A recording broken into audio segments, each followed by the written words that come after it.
The Mercedes 300 SL Gullwing, in my opinion, there is no other car more iconic, and I'm building my very own recreation.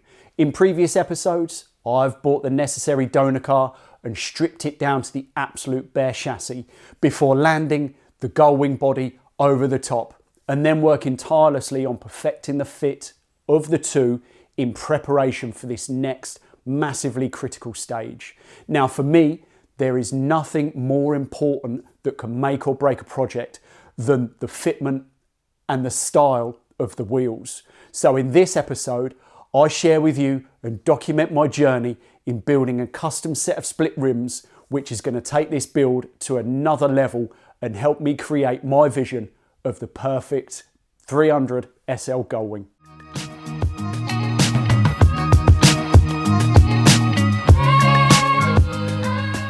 Almost hand in hand deciding that I wanted to build a Gullwing, I also knew what wheels I wanted to have fitted to it. Now, they're made by a company in Poland who I've been following on Instagram for quite some time. And basically what they do is take OEM steel wheels and convert them into multi-piece split rims. So that basically means you get the classic look of the wheel centre. And in the case of Mercedes, you can run the chrome centre cap, but with that modern twist of it being a split rim, which then allows you to custom fit whatever outer lip widths you want to get that desired stance and look of whatever car it is you may be building. So I dropped the company a message. I explained that I was building a Gullwing.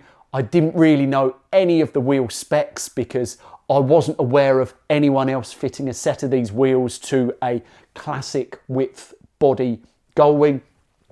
And basically said, would you be kind enough to supply me just with the wheel centres, which would then allow me to measure up for everything else going forwards so I could try and nail this fitment in one. And I'm really pleased to say they agreed to that. So what I have here in this box and another box over there are a very special set of wheel centres.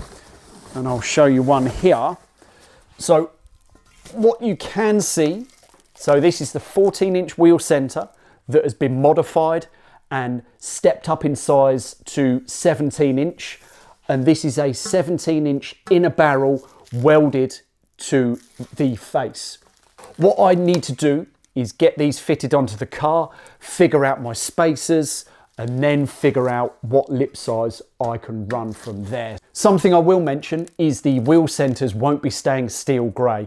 I plan to colour match them to the exterior body colour of the car. So I'm really looking forward to seeing how these shape up, because I think in my mind's eye, this is going to be something pretty special. And let me also show you, so what you can see here, if I can get one unwrapped without too much hassle.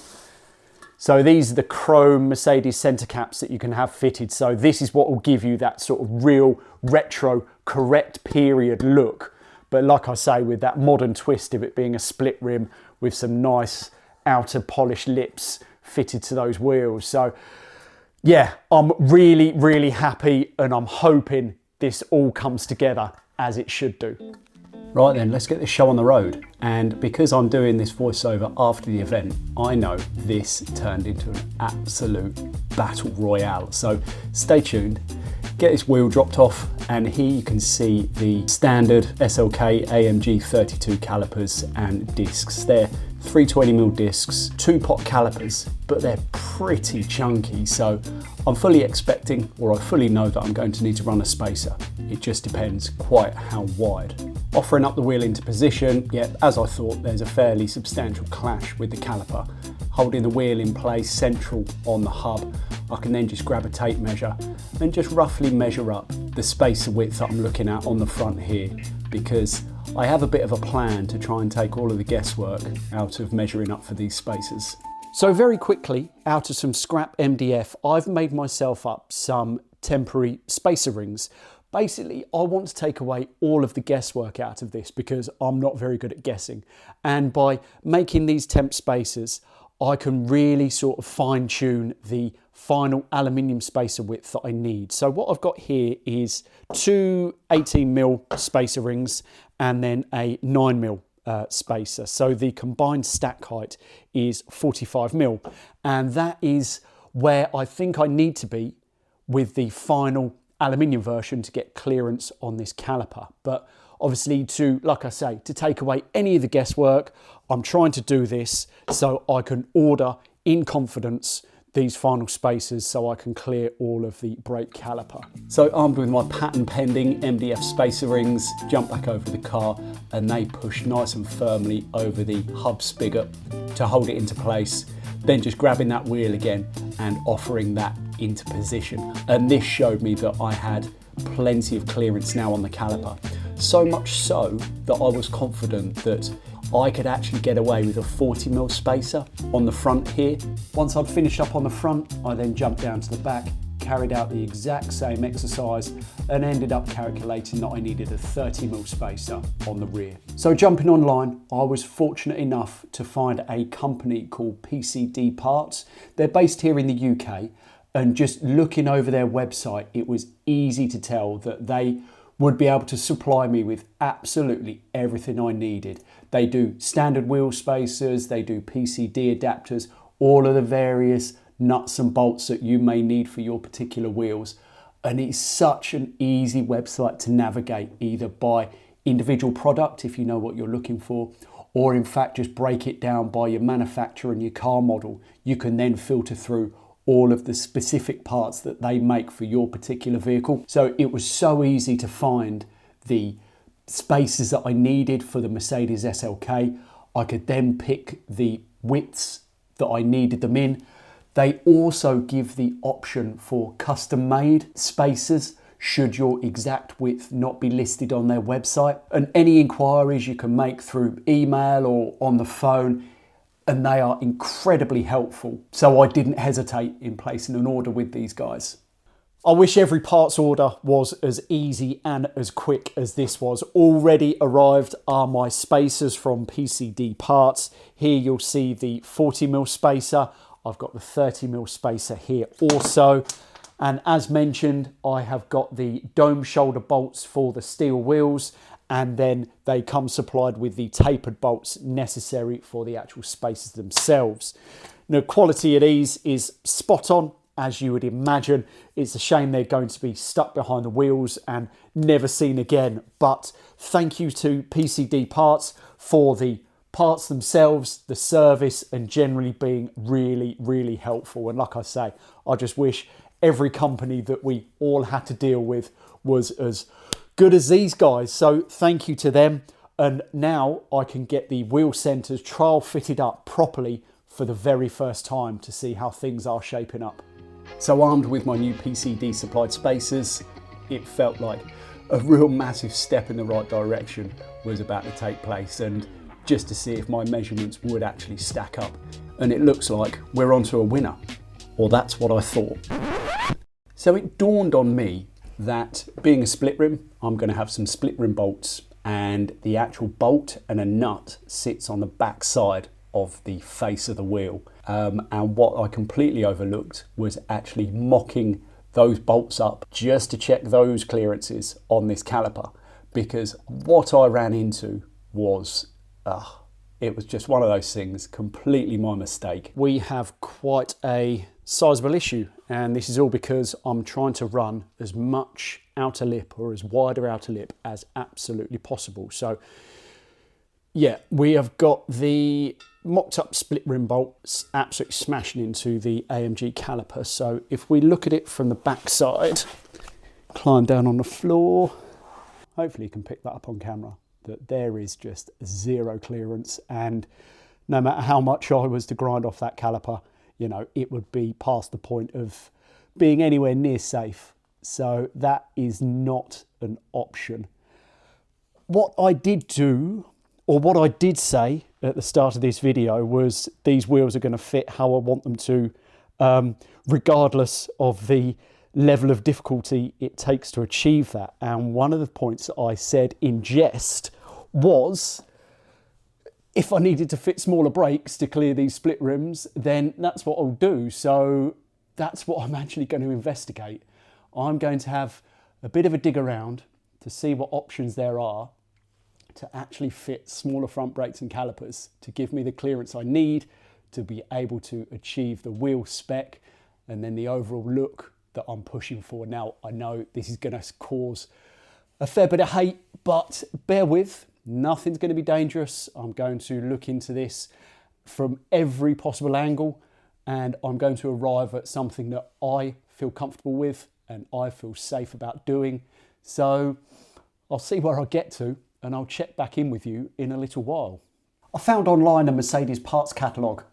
It basically lets you look up every last individual part that makes up your car, right down to the last nut and bolt. So drilling into this website, I looked up the SLKs, and my natural point of investigation was to look at the next model down from the AMG, which was the 320 SLK. Looking into the front brakes on those cars, it turned out that they used a 300mm diameter disc, 28mm wide with a single piston caliper. Pretty confident that these would clear my wheels. I then looked up the part catalogue number, and it showed that these were fitted to not only the SLKs but also the C-Class, E-Class, and I think another couple. So I was pretty confident that there would be plenty of second-hand calipers that I could pick up for reasonable money. So I jumped onto eBay and bought one from there just as a test fit, as a starter for 10.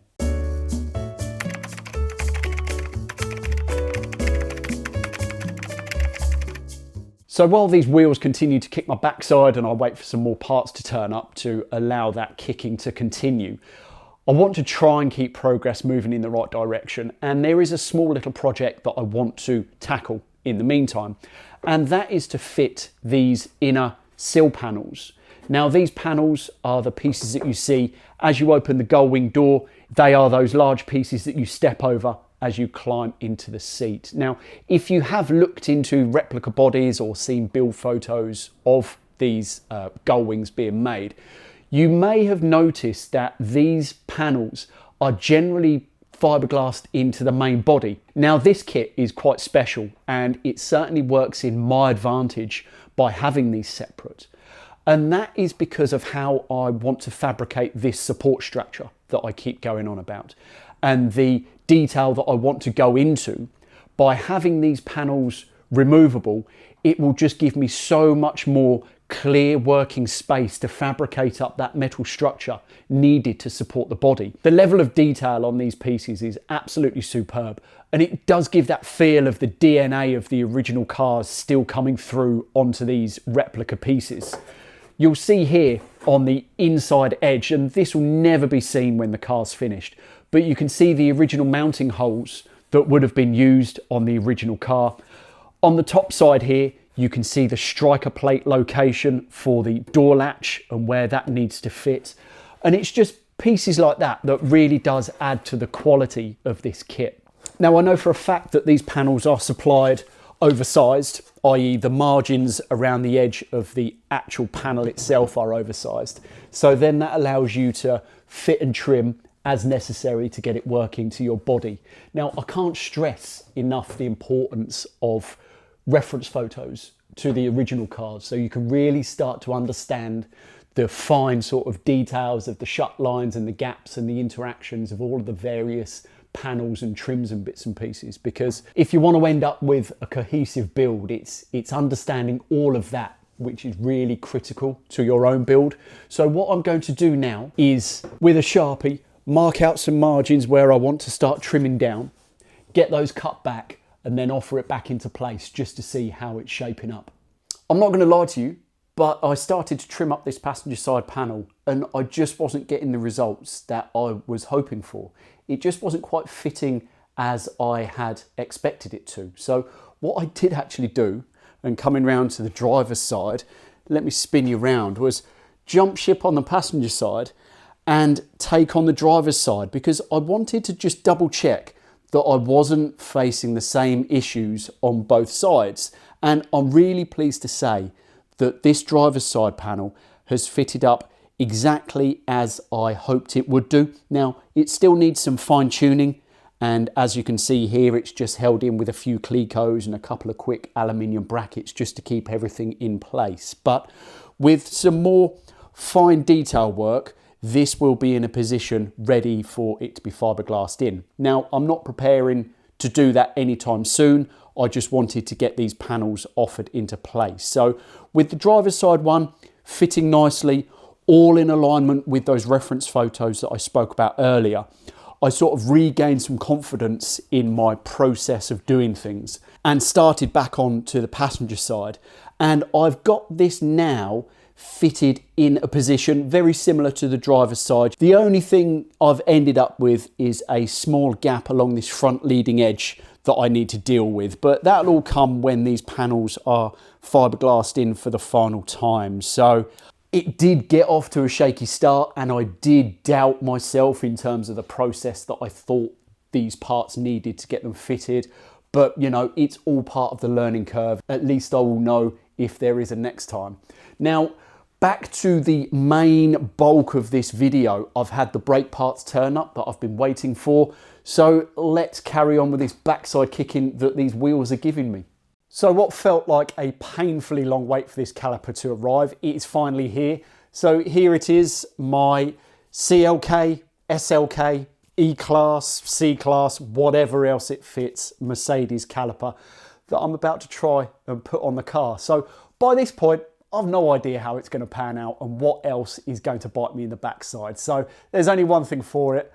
Let's just get it on the car and see if it fits. And more importantly, see if it clears these split rim bolts. Both sides are stripped down. I managed to bolt up the SLK 320 caliper, and yeah, it did bolt up absolutely perfectly to the hub. The next thing to do was to fit the spacer and check the wheel clearances, but that's not until I took the brake disc thickness into consideration and actually packed the spacer away from the hub face 5mm, which was the actual thickness of the brake disc, so I could still get an accurate understanding of if I've actually solved this issue. With fingers and toes crossed, grabbed that wheel for yet another time and tried it on, and I'm so happy to say it looks like we are in the clear.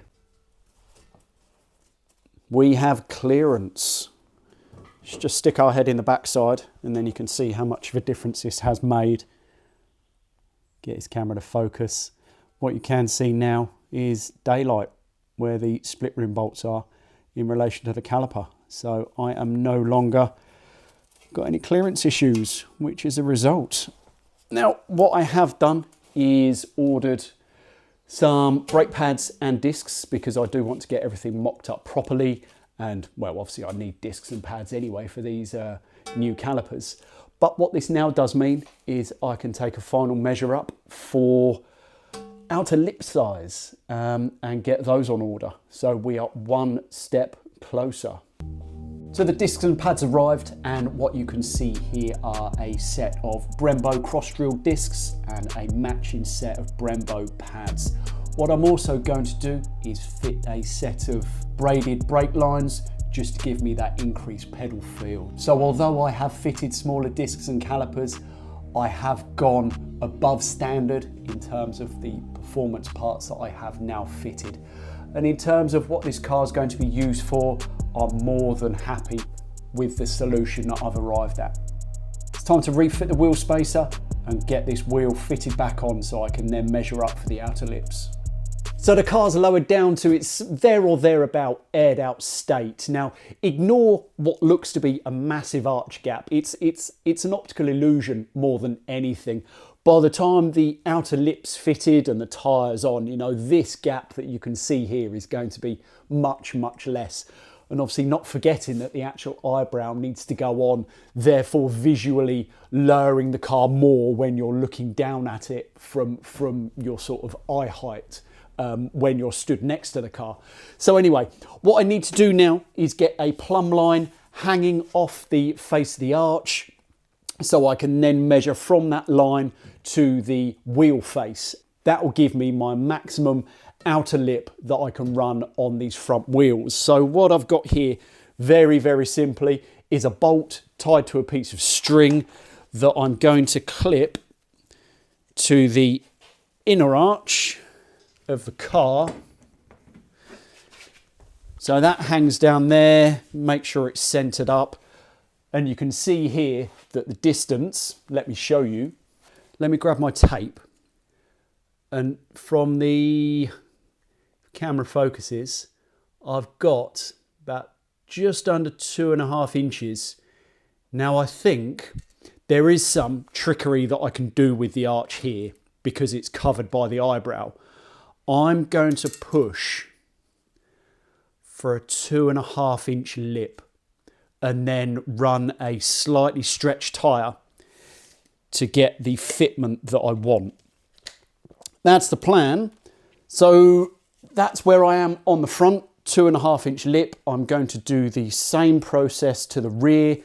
On the rear, I've got a 30mm spacer, and I'm confident that I'll be able to get a 3-inch lip on the back. So I'll have a stagger to the front and rear wheels, which is what you'd want with it being a rear wheel drive car. Well, in my opinion, to give it that aesthetic look that I'm going for.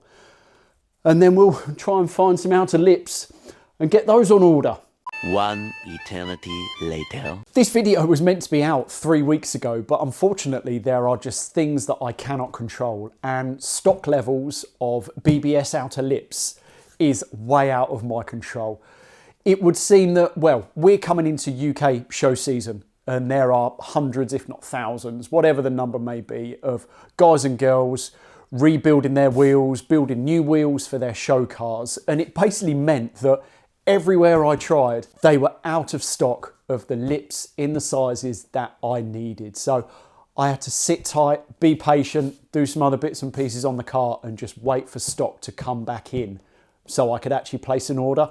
So this box in front of me is from SRR Hardware, which are basically the go-to guys in the UK, if not Europe, for outer lips, inner lips, step-up kits, split rim bolts, you name it, they do it. So as soon as they had stock again, I placed an order, and in all fairness to them, I think it was day after next, this box arrived, and in here are my outer lips. So let me just have a quick show you. So I've got split rim sealants, I have got split rim bolts,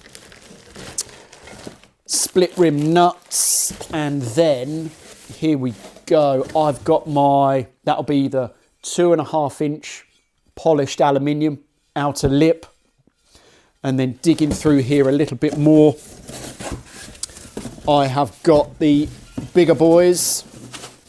This is my 3-inch lip. So finally, I'm going to build up a front and a rear wheel very quickly. You know, I'm not going to seal them. This is still all for test fit purposes.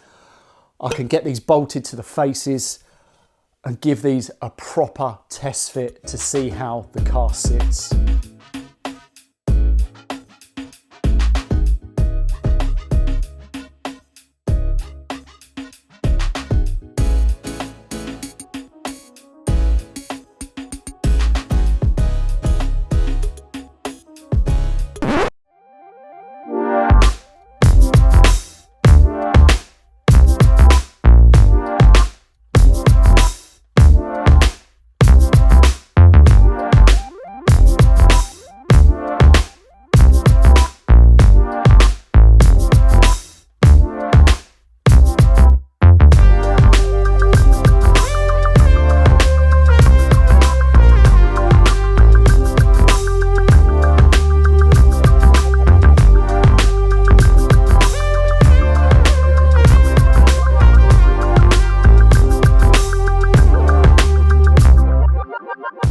I absolutely love these wheels. The way they sit on the car, I couldn't have hoped for any more. But my gosh, they've tested me. You know, some self-inflicted stupidity, the delays in waiting for bits and pieces has just made this journey an absolute epic. But it has been all worthwhile.